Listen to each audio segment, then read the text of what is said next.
Bonjour. Dans ce tutoriel, nous allons aborder le premier thème du programme de management de BTS première année. Le thème Entreprendre et manager. Évoquons tout d'abord la logique entrepreneuriale.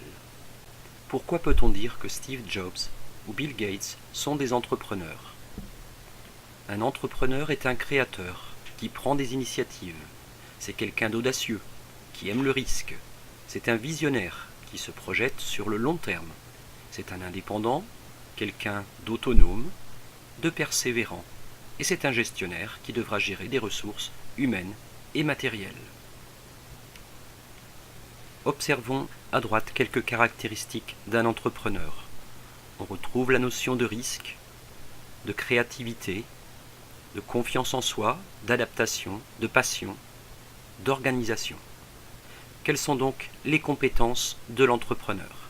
C'est quelqu'un qui a une capacité à anticiper, à se projeter dans le futur, à innover, à analyser son marché, à s'adapter, à prendre du recul, à s'engager, à persévérer et à convaincre. Quelles sont les caractéristiques de la logique entrepreneuriale? C'est tout d'abord une dynamique d'action, puisque l'on va repérer des opportunités de développement, on va estimer et sans doute prendre des risques, on va créer une activité nouvelle, ou bien en dynamiser une ancienne. C'est aussi un engagement dans un projet, en mettant en œuvre un projet entrepreneurial, cohérent, qui va articuler des contraintes, des compétences et des ressources. À titre d'exemple, il a été créé en 2016 554 000 nouvelles entreprises en France. Pourquoi l'entrepreneur est-il un homme clé dans l'économie?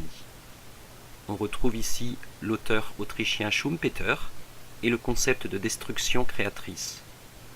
Cela signifie, selon lui, que l'entrepreneur est un homme clé qui, par ses innovations, va proposer de nouvelles activités qui vont venir remplacer et détruire les anciennes.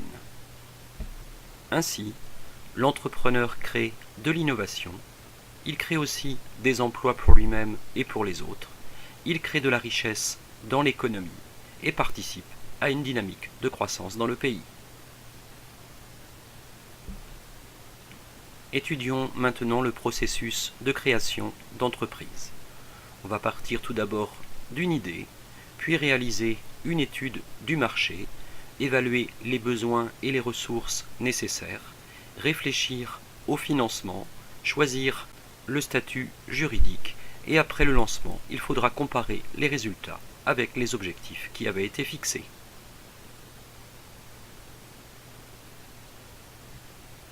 La deuxième partie de ce premier thème concerne la logique managériale. Qu'est-ce que manager? Manager, c'est tout d'abord définir des objectifs, puis organiser les tâches, coordonner une équipe, optimiser les ressources, chercher à atteindre les objectifs et contrôler les résultats et la manière de les atteindre. Quel management mettre en œuvre pour devenir le maître de l'Olympe? Un bon manager doit donc avoir des compétences et des capacités à animer, à motiver, à fédérer les individus, à coordonner et organiser les ressources, à écouter, à expliquer les objectifs. À votre avis, l'entraîneur du PSG est-il un bon manager? Entrons dans la troisième et dernière partie. Il faut noter la coexistence des logiques entrepreneuriales et managériales dans toute entreprise. Côté manager, on retrouve la naissance de l'idée, le projet, l'observation des opportunités, la recherche d'objectifs, la mise en œuvre d'une démarche créative. Côté manager, il s'agit de coordonner des moyens humains et financiers, d'optimiser des ressources, de réaliser et de contrôler. Ces deux logiques sont complémentaires dans toute entreprise. Elles concourent à la performance, au développement et à la pérennité de l'entreprise.